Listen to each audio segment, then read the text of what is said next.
और एक बेबाक नेता जो आपकी लड़ाई को लड़ता है उसके हौसले को बढ़ाइए, क्योंकि दोबारा कोई असदुद्दीन ओवैसी से अब पैदा नहीं लेगा।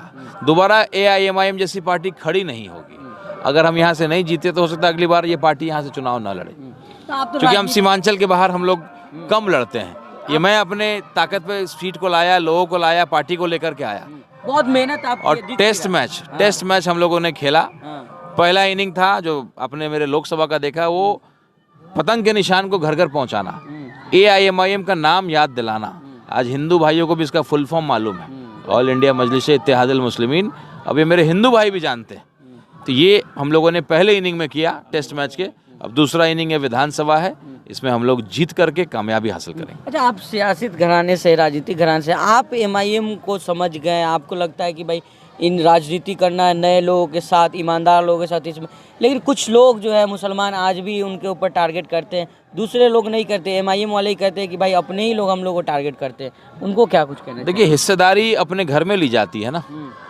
आप कहते हैं कि मुसलमानों का मैं हितैषी हूँ, और आप मुसलमान डिप्टी CM नहीं 2% वाले को डिप्टी CM बना देते हैं। बंटवारा जब होता है तो पहले भाइयों में होता है ना, कि पहले अपना हक का तो बंटवारा ले लूँ।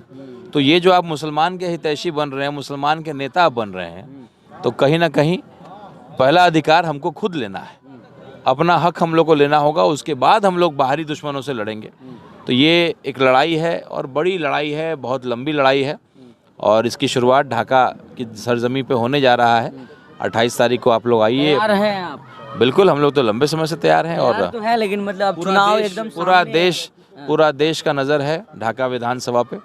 एक राणा रंजीत पे भी पूरे देश की नज़र है। बिल्कुल है। एक हिंदू देख रहा है कि इतनी ईमानदारी से अगर ये लड़का जो लड़ रहा है मुसलमानों के मुद्दों के लिए, अगर इस बार मुसलमानों ने साथ नहीं दिया तो शायद अब कोई दोबारा हिंदू AIMIM चाहे मुसलमानों की लड़ाई इतनी शिद्दत से नहीं लड़ेगा।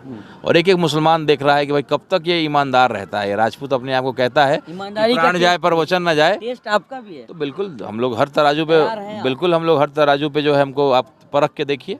और ढाका ने भी वही समझ करके हमको मौका देने का मन बनाया है, क्योंकि दोनों विधायकों को मौका मिला हुआ है।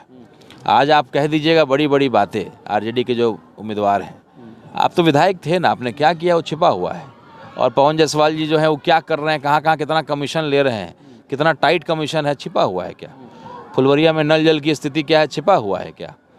तो ये दोनों को जनता ने परख लिया, बदलाव करेगी और एक मजबूत कैंडिडेट आ गया है। एक शेर के रूप में हम लोग यहाँ खड़े हैं और बिल्कुल बदलाव इस बार। आखिरी में एक सवाल, क्या लग रहा है आपके समाज के लोग आपको समर्थन कर रहे हैं? क्योंकि ये भी सवाल हो रहा है कि राणा रंजीत जो है मुस्लिम बहुल क्षेत्र से चुनाव लड़ रहे हैं, ओवैसी साहब की पार्टी से चुनाव लड़ रहे हैं, क्या उनके समाज के लोग आप उनको वोट करेंगे?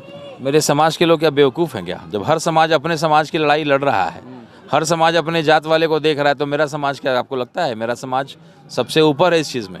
लोकसभा में चूंकि आनंद मोहन जी चुनाव लड़ रहे थे, हमारे समाज के सीनियर लीडर थे, दो जाति, एक ही मैंने जगह से दो जाति वाले लड़ रहे थे, इसलिए कन्फ्यूजन था और वो बड़ी पार्टी से लड़ रहे थे। इस बार आप चले जाइए, एक तरफा जो है मेरा समाज है, लेकिन कुछ चीज़ें रणनीतिक रूप से होती हैं। अगर मैं अभी उनको निकाल दूं तो ये भाजपा वाले जा करके अरे दाढ़ी वाले के टोपी में, दाढ़ी वाले के पार्टी में क्या कर रहे हैं, आप बहक गए हैं, बाप रे ये है वो है, इसके भाई ने 15 मिनट वाला बयान दिया था, तरह तरह की चीज़ें करेंगे।